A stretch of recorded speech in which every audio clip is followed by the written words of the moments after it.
Okay, welcome to a Stampscapes show and tell. This is the Clearsnap Stylus tray, okay? I don't think I bought this. I don't know where I got this from. Someone gave it to me. I don't know, whatever. But this is a product by Clearsnap, okay?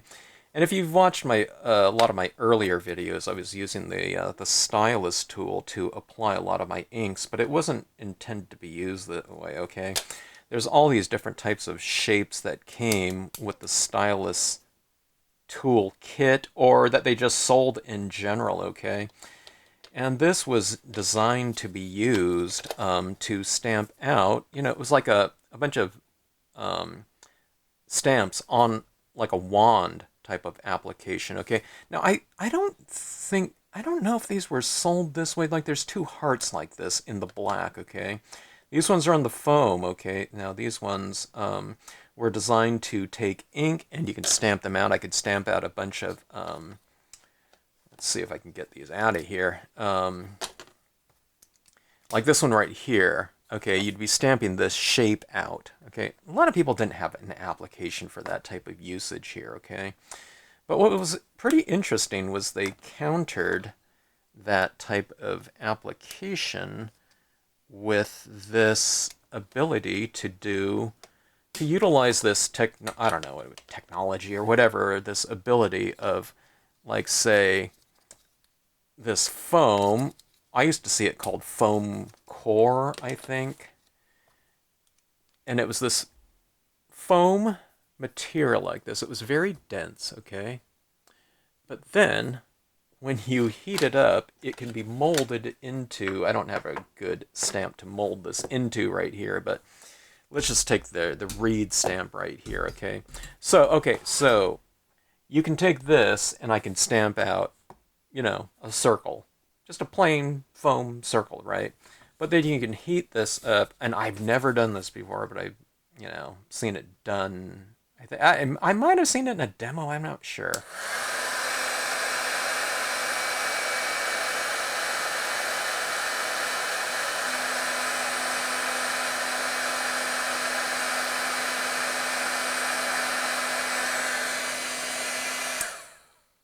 I'm not even sure if that was heated up long enough, but you just heat it up, and then you squish it into a piece of rubber. The rubber's going to be fine. It's not like molten, sponge or anything like that. Okay. Okay, now see that right there? Yeah. All right, now see, normally you're stamping out circles or whatever shape these things are, right? And then you can get the reverse impression now. Okay, that was, cooled out long enough, okay? Now you can get a reverse impression like that. Actually, it's kind of cool, isn't it? There's, I don't know, there's certainly the novelty of it, okay? So you can do something like that, okay? And you get these reverse impressions, so you can get, you can do any type of kind of graphic type of application with these types of shapes right here, these geometric shapes and whatever you want to stamp on there. It could be, I don't know, faces, or I don't know, whatever, different types of patterns and whatnot. I guess you can stamp it on t-shirts or something like that, especially with the foam type of application. But I don't know, I think they were marketing it more for, just like paper and things like that, to do kind of interesting marks on and whatnot with that. But then you say, okay, what? Now you're stuck with that, right? No, you're not stuck with it. So what you do is you just go back in with your heat gun and heat this back up, and this, I don't know, should in theory spring back out. So let's see if I can get it a little bit of close up here where we can watch it.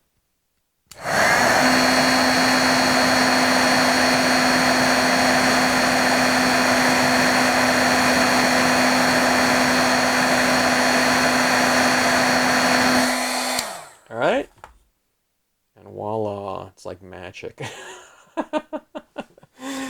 So, and it cools down, reasonably fast or whatnot. I don't know if there's some residual impression in there or not, but let's give it a try here.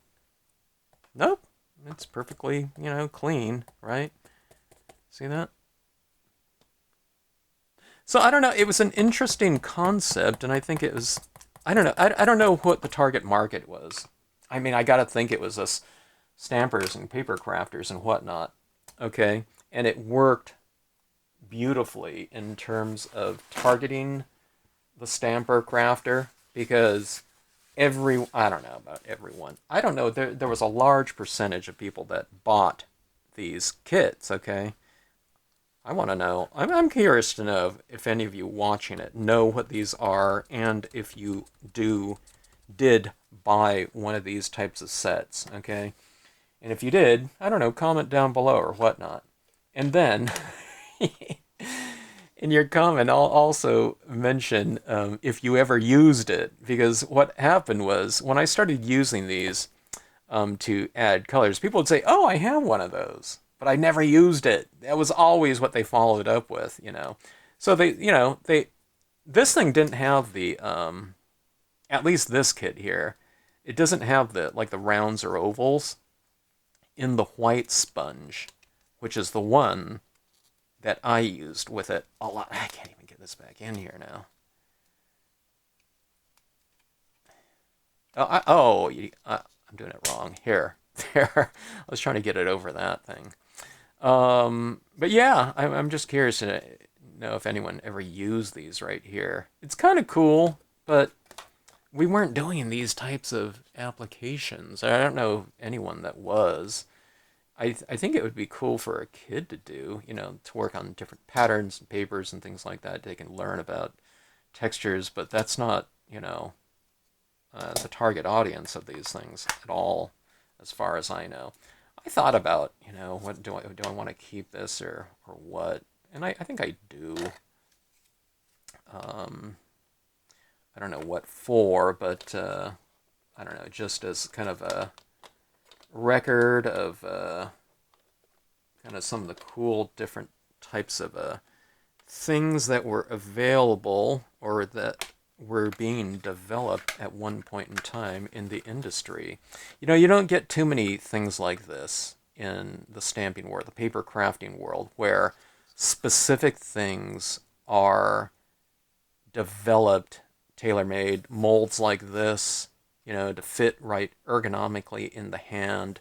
And all these little things require a mold, and those are very, very expensive. So what you often see are things that already exist, but they're being repurposed for the, you know, the paper crafting community. So, but not something that's been kind of conceived of in R&D, you know, research and development, and tailor-made for the stamper.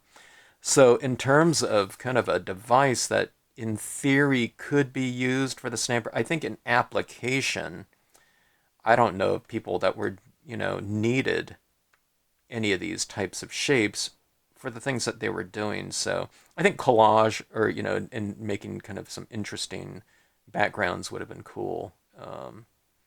But I don't know, maybe it was ahead of its time. Maybe more people would be doing that type of thing these days. Maybe using different types of inks, I don't know, oxides or whatever, you know, with these things and doing those reverse types of kind of marks into the foams would be interesting too.